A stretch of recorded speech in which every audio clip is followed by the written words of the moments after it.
বয়স বঢ়াৰ লগে লগে আমাৰ শৰীৰত কিছুমান চিমটমছ দেখা দিয়ে। পেটটো বাহিৰলৈ ওলাই যোৱা, হাই BP, আই ইছ্যু, বেছিকৈ ভাগৰ লাগি থকা, শৰীৰৰ যিকোনো ঠাইত বিষ, এনাৰ্জি লছ, হজম শক্তিত প্ৰব্লেম আৰু এনেকুৱা বহুত ধৰণৰ প্ৰব্লেম। এনেকুৱা কি কৰিব লাগিব যে আমি বয়স বঢ়াৰ লগে লগে আমি সুন্দৰ আৰু স্বাস্থ্যৱান হৈ থাকিব পাৰোঁ, লগতে সুখীও হৈ থাকিব পাৰোঁ। কিছুমান প্ৰব্লেম আমি নিজে ক্ৰিয়েট কৰি লওঁ, কাৰণ আমি সাৱধান নহওঁ। আমি পাহৰি যাওঁ যে আমাৰ বয়স হৈ আহিছে। বয়স হৈ আহিলে আমি কিছুমান সাৱধানতা ল'বই লাগিব আমি সুস্থ হৈ থাকিবৰ কাৰণে। ইয়াত কেইটামান টিপছ দিম, যিকেইটা ফ'ল' কৰিলে 40ৰ পিছত আপোনাৰ লাইফ খুব সুন্দৰ হৈ থাকিব। আপুনি সুখী আৰু হেল্ডি হৈ থাকিব পাৰিব। ফাৰ্ষ্টত আহোঁ আহাৰ। এইটো খুব ইম্পৰ্টেণ্ট যে আপুনি কি খাব। ফ্ৰুটছ, চেলাড, হোল গ্ৰেইনছ, এইবোৰ আহাৰ বেছিকৈ খোৱাটো কৰিব। এইবোৰত ফাইবাৰ যথেষ্ট পৰিমাণে থকাৰ কাৰণে আমাৰ হজম ভাল হয়। মই আগতেই এটা ভিডিঅ'ত ডিটেইলকৈ কৈছোঁ যে 99% অসুখ আমাৰ পাকস্থলীৰ পৰা আৰম্ভ হয়। সেই ভিডিঅ'টো যদি আপোনালোকে চোৱা নাই, সেই ভিডিঅ'টো চাব পাৰে।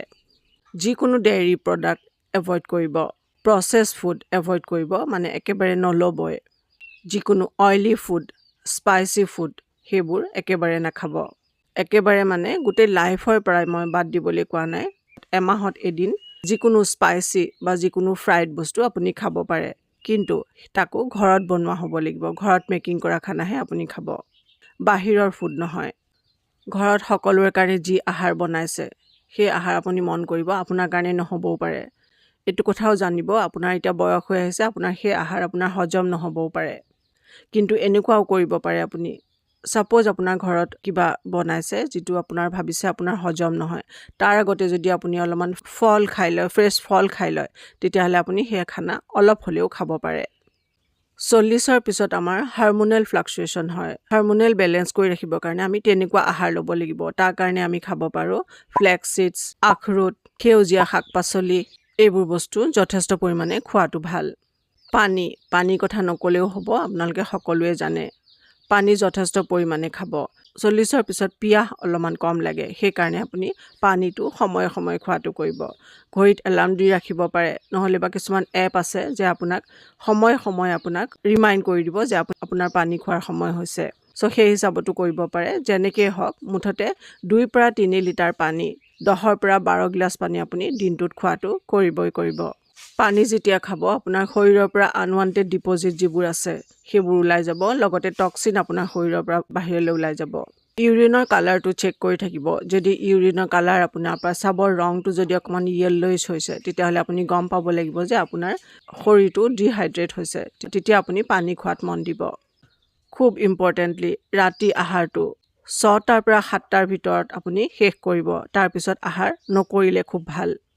আমাৰ ডাইজেষ্টিভ ছিষ্টেম সূৰ্যৰ ওপৰত নিৰ্ভৰশীল। সূৰ্যটো থকালৈকে আমাৰ হজম শক্তিয়ে খুব ভালকৈ কাম কৰে। সূৰ্যটো ডুবাৰ পিছত আমাৰ হজম শক্তিয়ে লাহেকৈ কাম কৰিবলৈ কমাই দিয়ে। সেইটো কাৰণে ৰাতি যদি আপোনাৰ 6টাৰ পৰা 7টাৰ ভিতৰত আপুনি আহাৰ কৰি লয়, আপোনাৰ শৰীৰৰ বহুত প্ৰব্লেম নাইকিয়া হৈ যাব। সেইটো আপুনি কৰি চাব পাৰে। কেইদিনমানতে তাৰ খুব ভাল ৰিজাল্ট আপুনি দেখিবলৈ পাব। এই বিষয়ে ৰাতি যে আহাৰ সোনকালে কৰিব লাগে, কিয় কৰিব লাগে, এই বিষয়ে মোৰ চেনেলত ডিটেইলকৈ ভিডিঅ' দিয়া আছে। সেই ভিডিঅ'টো আপোনালোকে চাই ল'ব পাৰে। 6টাৰ পৰা 7টাৰ ভিতৰত যদি আপুনি আহাৰ কৰে ৰাতি, 80% অসুখ আপোনাৰ নিজেই নাইকিয়া হ'ব। এই কথাও সেই ভিডিঅ'টোত ডিটেইলকৈ দিয়া আছে। আপুনি এনাৰ্জেটিক ফিল কৰিব, আপোনাৰ মনটো ৰিফ্ৰেছ হৈ থাকিব। Next, physical and mental health. Weight management, আপোনাৰ ওজনটো ঠিক ঠাক ৰখাটো জৰুৰী। আপোনাৰ বয়স আৰু এজ হিচাপত আপোনাৰ ওজন কিমান হ'ব লাগে, তাৰ চাৰ্টখন আপুনি গুগলত চাৰ্চ কৰিলে আপুনি পাই যাব। সেই হিচাপত আপুনি ৱেইটটো মেইনটেইন কৰিব। আপুনি আইডিয়েল ৱেইটত থাকিলে আপোনাৰ ডায়েবেটিছ, হাই BP, কলেষ্ট্ৰল, এইবিলাকৰ পৰা আপুনি বহুত ফ্ৰী হৈ যাব। দিনটোত অলপ সময় উলিয়াই ফিজিকেল এক্টিভিটি কৰাটো কৰক। যিকোনো হ'ব পাৰে, মৰ্ণিং, ইভিনিং, নাইট, যেতিয়াই পাৰে আপুনি, যোনটো সময়তে পাৰে আৰু যেনেকেই পাৰে। জিম আপুনি কৰিব মন যায়, আপোনাৰ চাইকেল চলাব মন যায়, খোজকাঢ়িব মন যায়, দৌৰিব মন যায়, যেনেকেই যি মন যায়, মানে ফিজিকেল এক্টিভিটিটো খুব জৰুৰী কথা। এইটো হেবিট কৰি লওক। প্ৰথমে হয়তো মন নাযাব, যদি আপুনি কেতিয়াও এক্টিভিটি কৰা নাই, আপোনাৰ মন নাযাব পাৰে, কিন্তু লাহে লাহে আপুনি দেখিব যেতিয়া আপুনি ফিজিকেল এক্টিভিটি কৰিছে, তেতিয়াহে আপোনাৰ মন আৰু গাটো ভাল লাগিবলৈ ধৰিব। নকৰিলে আপোনাৰ বেয়া লাগিব। সেইটো কাৰণে এইটো এটা হেবিট বনাই লওক। য়োগা কৰিব পাৰে। ইয়াৰ পৰা আপোনাৰ ব্লাড চাৰ্কুলেশ্যন ঠিক হ'ব, শৰীৰে প্ৰপাৰ অক্সিজেন পাব আৰু আপোনাৰ মুড ঠিক হৈ থাকিব। ৰাতি সোনকালে শুই ৰাতিপুৱা সোনকালে উঠা, এইটো হেবিট কৰি লওক, দেখিব আপুনি খুব ভাল প্ৰফিট পাব। নেচাৰৰ মতে লাইফটো চলাই নিয়াটো জৰুৰী। ৰাতি আমাক শুবৰ কাৰণে দিয়া হৈছে। আমি ৰাতি যদি কাম কৰি কটাওঁ তেতিয়াহ'লে আমাৰ টোপনি ভাল নহ'ব, আমাৰ হজম শক্তিয়ে ভালকৈ কাম নকৰিব, তেতিয়া আমাৰ হেল্থ ইছ্যুবিলাক হ'বলৈ আৰম্ভ কৰিব। চ' ৰাতি সোনকালে শুই ৰাতিপুৱা সোনকালে উঠিলে কামৰ কাৰণে আপোনাৰ বহুত সময়ো আপুনি পাই যাব, আপোনাৰ মনটোও ফ্ৰেছ হৈ থাকিব। মেণ্টেল হেল্থ, পৃথিৱীৰ 92% অসুখ চাইক'চিমেট্ৰিক, মানে ব্ৰেইন কানেক্টেড। এতিয়া মন ঠিক কৰি ৰাখিবৰ কাৰণে মেডিটেশ্যন খুব এটা ভাল উপায়। 1 মিনিটৰ পৰা আৰম্ভ কৰিব পাৰে, আপুনি 5 মিনিটৰ পৰা আৰম্ভ কৰিব পাৰে। আৰম্ভ কৰক আৰু ডেইলি অকণ সময় বঢ়াই যাওক। যিকোনো কাম আৰম্ভ কৰিবলৈ দিগদাৰ, আৰম্ভ কৰিলে আপুনি কৰি যাব পাৰিব। সেইকাৰণে আজিয়ে আৰম্ভ কৰক। মন ঠিক থাকিবৰ কাৰণে ক্ল'জ মানুহৰ লগত কথা পাতক, নিজৰ কথাবোৰ শ্বেয়াৰ কৰক। যদি আপুনি নিবিচাৰে সেইটো কৰিব, তেতিয়াহ'লে আপুনি ডায়েৰী লিখক, নহ'লে প্ৰকৃতিৰ লগত কথা পাতক, সেইটো এটা খুব ভাল অপশ্যন। তেনে কৰিলে আপোনাৰ মনটো ফ্ৰী হৈ থাকিব। আপোনাৰ হবিত যদি আপুনি কাম কৰা নাই এতিয়ালৈকে, এতিয়া আৰম্ভ কৰক। যিকোনো হ'ব পাৰে, যি আপোনাৰ হবি আছে সেয়াই কৰক আৰু বিন্দাছ কৰক। সেই হবি এতিয়াৰ পৰা আপুনি ফুলফিল কৰক। ষ্ট্ৰেছত নাথাকিব। যদি আপুনি মেডিটেশ্যন কৰে আপোনাৰ মাইণ্ডটো ফ্ৰী হৈ থাকিব। যেতিয়া আমি ষ্ট্ৰেছত থাকোঁ আমাৰ কৰ্টিচল লেভেল বাঢ়ি যায়, আৰু কৰ্টিচল লেভেল বাঢ়িলে আমি কম বয়সতে সোনকালে আমাক দেখিবলৈ বয়সস্থ যেন লাগে। ছ'চিয়েল এংগেজমেণ্ট খুব জৰুৰী।